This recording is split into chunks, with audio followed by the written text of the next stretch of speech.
Hey gin lovers, hope you're all well. Just a little warning before we start the video today. You may notice at some points in today's video a noise of a meowing cat. Now, that is because my next door neighbour's cat has managed to get into my garden and it's been stood by my back door meowing for the last 4 hours. So I had to just plough on and film regardless. So if you think you could be annoyed or distressed or offended at the noise of a meowing cat, because let's face it, you know, that's the kind of world we live in these days, probably give the video a miss. Or if you think you can manage with it, if you think you can plough on, then crack on and enjoy the video. You don't get that on other YouTube channels, do you? No nonsense gin drinking. All gin and a surprising amount of nonsense. Hello gin lovers, welcome back. I'm Bobby Freeman. Today, my friends, by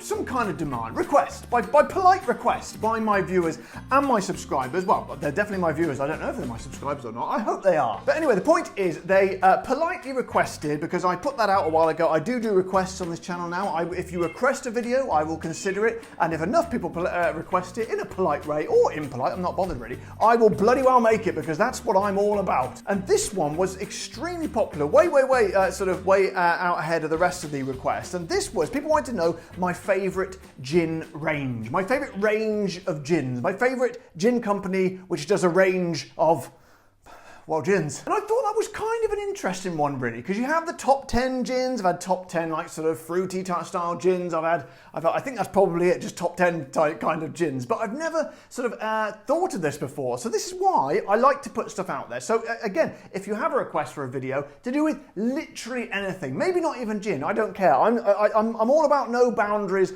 I spent my life at school and in various jobs doing what people told me to do and living by rules. Well, now, my friends, I don't do it anymore. I don't do it. There's no rules. So request whatever you want. But today, they have requested this, and I have bloody well delivered. And you're probably wondering why 6? Why not 5 or why not 10? But like I said before, I don't live by rules, and that's what I'm going to bloody well do. So, my friends, sit back, relax, settle in, settle down, take root in whatever, however you want to describe it, and enjoy my top 6 gin ranges of gin, ranges of companies that make gin, yeah. But just quickly, before we get stuck in, my friends, I need to say a big thank you and let you know about the sponsors of this show and indeed this video, the lovely people at Biotics. They are a probiotic drink which help you feel a little bit better, just take the edge off that slightly rough feeling the day after you've had a few drinks. I only promote stuff that actually works and I actually enjoy on this show, and they really are wonderful. So if you fancy some of these, the good news is you can get 15% off by using the link below this video. And if you don't like them, if you don't feel that they did what you expect them to do, they will give you your money back if you're not completely satisfied. What more could you possibly want? So if you fancy a bit of Biotics in your life, click on the link below the video and get yours now. Number 6. So here we go, my friends, in at number 6. Now, I must apologise because I don't have the entire ranges of these gins with me, but I'll put some sort of graphic or something maybe over here, maybe just here in front of my face. But some way or another, I'll put it on there. But I've only got this one to demonstrate. This is Mason's Gin. Now, I haven't featured Mason's Gin on the show for a while, but I reckon way back, fairly near the beginning, I went through the whole range of them. They've got a huge, impressive range. They're based here in the UK, in Yorkshire, and they, honestly, the flavours these guys do are incredible. Let me just read them off the laptop, because there's literally so many I couldn't remember them all. So, we have the original Mason's Gin, obviously, which is a very nice kind of core gin, doing all the flavours very right and correctly. Here we go. So we've got British Raspberry Gin, we've got Fruits of the Tropics Gin, we've got Pink Grapefruit and Cucumber Gin, which, if I remember rightly, I actually like, despite not liking cucumbers. That's a singing endorsement if ever there was one. You've got the Orange and Lime Leaf Gin. You've got a hint of apple, a hint of orange, anniversary, I don't know what that is. Pink peppercorn, but my favourite one was the tea edition. So they infused Yorkshire, being from Yorkshire, they infused Yorkshire tea into their gin, and it just worked absolutely brilliantly. But if you're not familiar with Yorkshire tea, I mean, here in the UK, you know, tea is part of it's the basis of our entire culture. And I tell you now, if you weren't aware of this, the best tea in England, in the world, I guess, is Yorkshire tea. It's amazing. I'm not sure where I was sort of meandering a little bit there, but basically my point was Yorkshire tea is, there is no other tea as far as I'm concerned. I think the rest of it, they might as well all just give up and go out of business, because Yorkshire tea is amazing and it works particularly well in gin, I found out. They also do a personalised gin as well. As you can see there, it says no nonsense gin. They actually sent me that as a nice little gift for saying stuff, saying nice things about their gin. So this, my friends, I did gabble on a bit there, but there was a lot of flavours and a lot of ranges to get through. So I hope you'll forgive me. I'm sure you will. You've seen worse on this channel, but that, my friends, is the number 6 and kicking us off today on the top 6 gin ranges. Number 5. Now, number 5 is one you may or may not recognise. This, my friends, is Tarquin's gin. And again, they have a colossal range. I mean, it's ridiculous. I mean, to the point where it almost seems like, you know, when a gin company brings out what I consider too many flavours, there seems to be one coming out every week, it kind of becomes a bit muddy and, you know, you're lost in all of it. But oh my goodness, Tarquin's gin, every single flavour was phenomenal. Absolutely. Go back on my videos and have a look at them. Search the Tarquin's one. I'll make a playlist for it.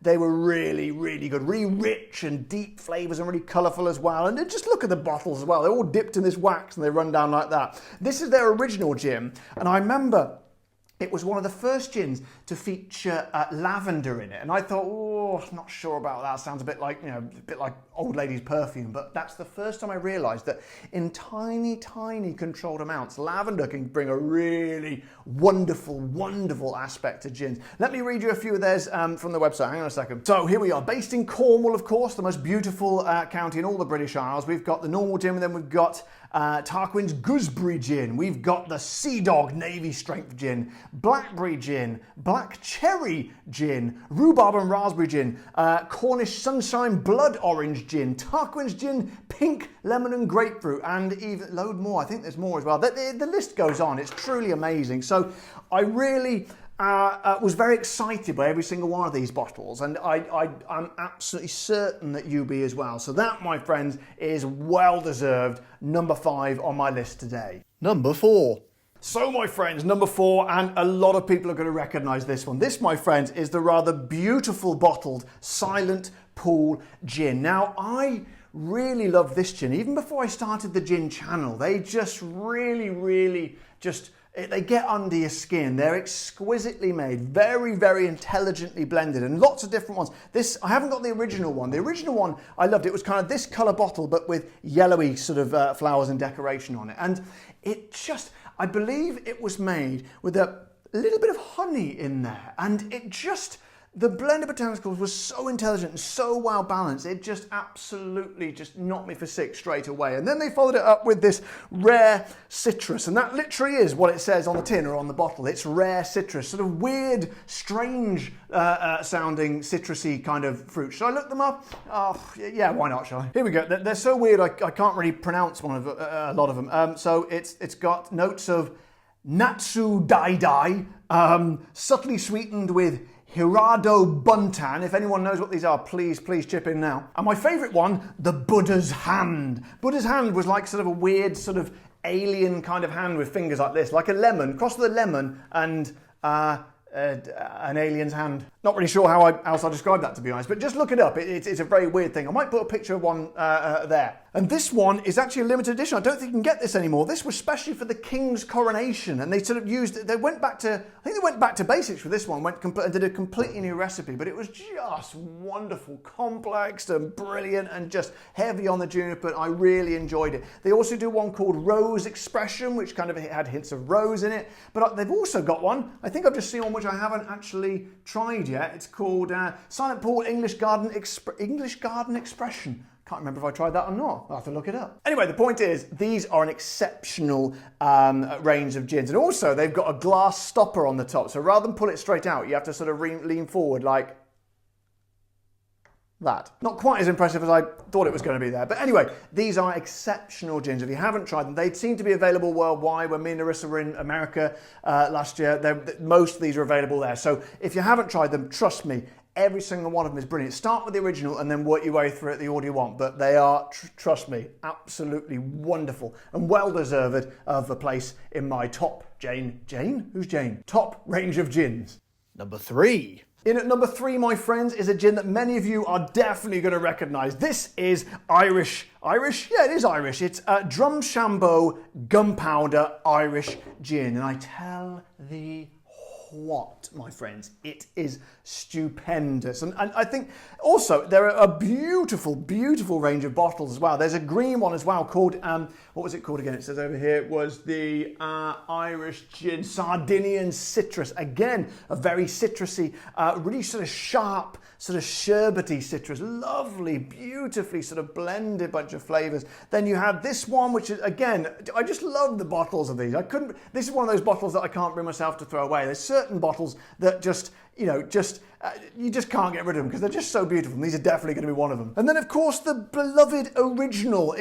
I remember when I tried this for the first time. This was way back at the beginning of my channel, and it really kind of sort of struck a chord with me because it was kind of, I think I described it as like fireworks going off in the mouth. It's a real kind of lively gin. And again, people think that when they wonder why it's called gunpowder, it's because they use gunpowder tea in there. And I always think tea is a wonderful, like I said earlier with the Yorkshire tea, with the Mason's gin, it works extremely well. I'm surprised they don't use it more often.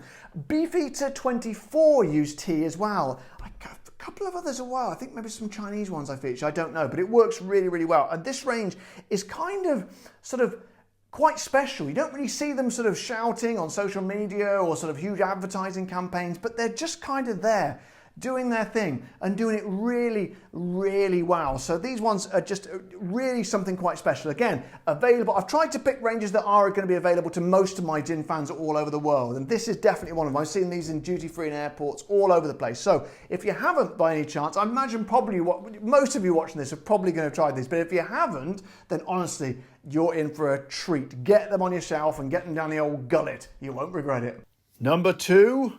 So, my friends, get to the business end now, and in at number 2 we have Mermaid gins. Now, I don't have any of these left because me and Narissa drank them so swiftly. They were in and out the door in, I was going to say 24 hours. That makes us sound a bit like alcoholics, but you know what I mean. They're in and out very quickly. So hopefully I've put some nice graphics here so you can see roughly what they look like, and I tell you what, I remember when I first tried the Mermaid gin, it was beautiful. And it was one of those gins that you could tell that it was made by the sea. There was a certain kind of, it's almost sort of a waft of sea air, a little bit of kind of salinity in there, and beautiful depth of flavour. And I just thought, wow. And obviously the bottles are even, you know, just a thing to behold. I mean, you just want to, I don't know, take it home and lick it, or I don't know, mate with it or something. But then they followed it up with the strawberry one, the pink gin, and oh my god, there are a lot of pink gins out there, and I'm a sucker for a pink gin, as you know. But this one had a sort of a depth and sort of a three-dimensional sort of air to it, and I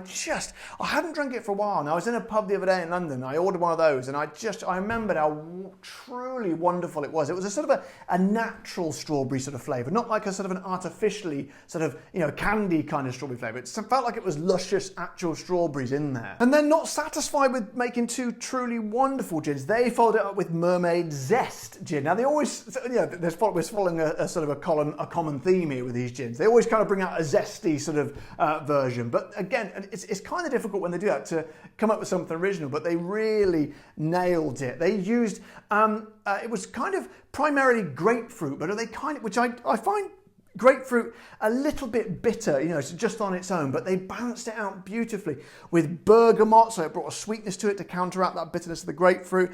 And then they also used rosemary in there as well. And whenever I've tried the gin with rosemary, it's always been fantastic. And it just worked incredibly well, as it did with all of this range, from the made in the Isle of Wight, actually, which is Cockney rhyming slang for However, these gins couldn't be further away from although they are quite close to Isle of Wight. In fact, very close, they're on it. Anyway, I'm getting bogged down here. I'm trying to bring this to a crescendo, but the point is, these are an exceptional, truly wonderful range of gins. And if you haven't tried them yet, they are available most places in the world.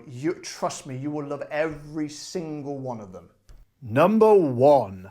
So, my friends, here we are, number 1 of my top ranges of gin, and it is, some of you are probably going to guess it, because this gin range has come along, they're fairly late comers, but they just came along. It's like they came into a bar where everyone was there showing off. All the other gins were showing off and talking big and having fights and stuff. And it's like this gin came in, sat in the corner, just very calmly, and finished his drink, gets up and gives the whole lot of them a bloody good thrashing. And if any of you are thinking to yourselves, hang on, that story seems rather familiar, well, that's because it kind of is, because I am ironically paraphrasing from the maker of these gins, who is James May, but he did a little similar sort of comparison to that when he was talking about Aston Martin on Top Gear. But anyway, the point is, this is James Gin, made by James May. Now, I used to sort of scoff a little bit when celebrities made gins. I thought it was just kind of a bit of a gimmick, but James May and Hugh, the master distiller, honestly, forget the fact that he's a celebrity or whatever. Well, no, actually, no, don't forget it, because this is kind of poignant. They came along and they decided, you know what, we're just going to try stuff different. We're going to make stuff super original. Okay, I think James, made a bit of hard work for poor old Hugh, who had to make these gins, but right from the start, the Asian parsnip gin was just like totally weird, totally out there, just completely mad and bonkers. And I thought, what?